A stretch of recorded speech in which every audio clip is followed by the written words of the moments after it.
শবে কদর যদি আমরা পেয়ে যাই তাহলে আমাদের করণীয় কি? হাদিস শরীফে যে 5 রাত্রির কথা বলা হয়েছে, রমজানের শেষ দশকের বেজর 5 রাত্রি, এই বেজর 5 রাত্রিতে আমরা শবে কদর তালাশ করব।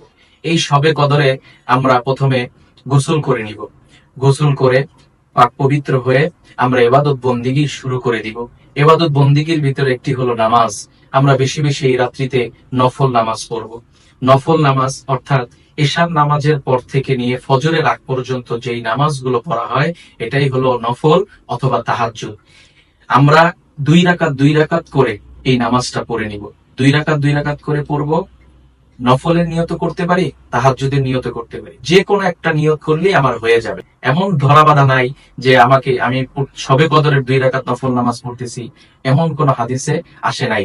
বরঞ্চ আমরা এশার নামাজের পর থেকে ফজরের আগ পর্যন্ত 2 রাকাত করে নফল নামাজ পড়ব এবং নিয়ত করব নফলের অথবা তাহাজ্জুদের নিয়ত করব। এরপরে হলো আমরা এই 2 রাকাত নফল নামাজে কোন সূরা পড়বো এটা নিয়ে আমাদের মাঝে দ্বিধাদ্বন্দ্ব থাকে।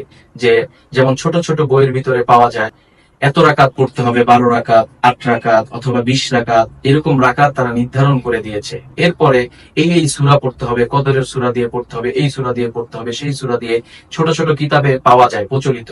কিন্তু হাদিসে এই কথাগুলোর কোনো ভিত্তি নাই। হাদিসে এগুলো কোনো কিছুই আসে নাই।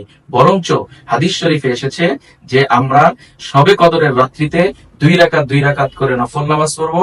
আমি যতটুকু পড়তে পারি, যত রাকাত পড়তে পারি, রাকাতের ব্যাপারে কোনো নির্দিষ্ট রাখা হয়নি এবং সূরার ব্যাপারেও কোনো নির্দিষ্ট রাখা হয়নি। আমি যেই সূরা দিয়ে ইচ্ছা সেই সূরা দিয়েই এই নফল নামাজগুলো পড়তে পারবো।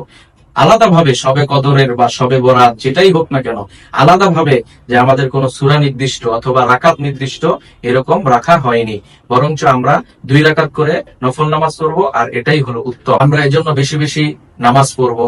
এরপরে আমাদের করণীয় হলো আমরা বেশি বেশি কোরআন তেলাওয়াত করব। এরপরে দিনই বই পড়বো।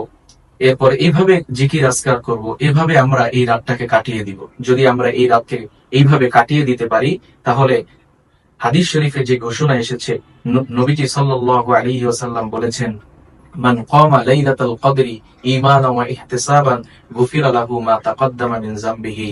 কোন ব্যক্তি যদি শবে কদরের রাত্রিতে ঈমানের সাথে সওয়াবের নিয়তে ইবাদত বন্দেগী করে তাহলে আল্লাহ তাআলা তার জিন্দেগীর সমস্ত গুনাহ খাতাগুলোকে মাফ করে দিবেন।